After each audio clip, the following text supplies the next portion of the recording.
Bonjour, nous venons de terminer notre présentation du premier trimestre 2019 et je profite déjà de l'occasion pour vous remercier de venir toujours plus nombreux nous écouter. Cela a été pour nous l'occasion de revenir sur la dynamique de croissance qui se poursuit pour nous avec une augmentation des actifs sous gestion de plus de 30% entre la fin du premier trimestre 2018 et le 31 mars 2019. Pour accompagner cette croissance, nous avons renforcé les équipes au cours de l'année 2018 et continuons encore à le faire.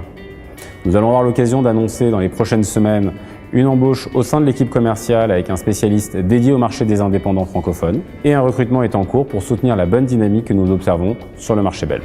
Pour réussir l'intégration de ces nouveaux talents, nous avons également effectué des promotions. David Wiersbach qui voit son périmètre s'élargir à l'ensemble des segments de clientèle dans tous les pays francophones. Il devient ainsi co-directeur du développement aux côtés de Franck Hervé. Suite au renforcement de l'équipe de situation spéciale, Bertrand Vore en a été nommé manager. Et un an après nous avoir rejoint en qualité de middle officer, Morgan Le Guyader voit également son périmètre s'élargir en devenant responsable des opérations. Pour aborder maintenant la partie gestion, c'est dans un environnement de hausse des marchés au cours du premier trimestre que nous avons fourni une clé de lecture à la performance de l'ensemble de notre gamme.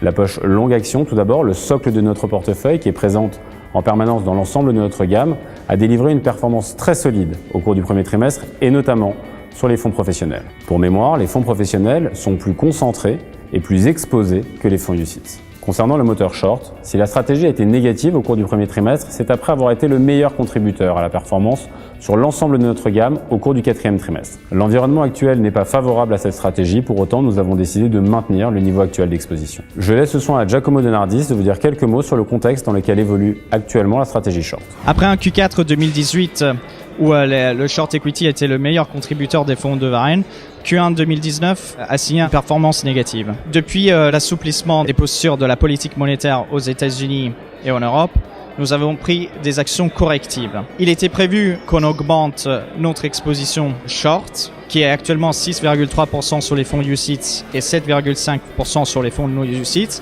et cette augmentation d'exposition, on l'a arrêté. Donc, en dépit de ce premier trimestre compliqué, nous restons convaincus de nos shorts. Les déséquilibres sont en train de s'écarter et non pas de se réduire. Le marché, il a beaucoup couru pendant ce premier trimestre et donc, nous restons confiantes pour le reste de l'année. Vient ensuite la stratégie de merger arbitrage qui s'est comportée conformément à nos attentes au cours du trimestre en livrant 3 mois de contribution positive et en baissant la volatilité globale de tous nos fonds. Bertrand Vore, responsable de la stratégie de situation spéciale, va vous dire quelques mots sur l'environnement dans lequel évolue la stratégie. Comme nous l'avons expliqué lors de la réunion du premier trimestre, notre contribution à la performance sur la stratégie d'arbitrage de fusion-acquisition s'établit à environ une trentaine de points de base sur l'ensemble de nos fonds. Cette contribution est réalisée dans un environnement contrasté, avec d'un côté des facteurs positifs, comme des conditions de financement plus avantageuses, un private equity qui est toujours présent, mais également des tendances de fond, comme la disruption et la pression concurrentielle qui augmentent dans certains secteurs et qui les poussent à se concentrer. De l'autre côté, nous avons des facteurs négatifs, à savoir les craintes qu'il y a eu sur la croissance mondiale, et toujours un risque protectionniste et d'augmentation de la réglementation qui fait peser un risque sur la conclusion des opérations de M&A.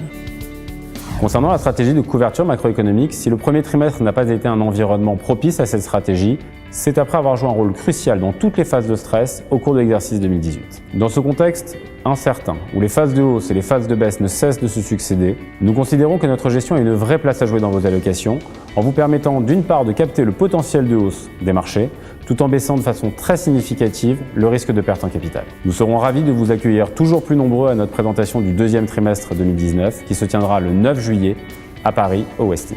Merci beaucoup.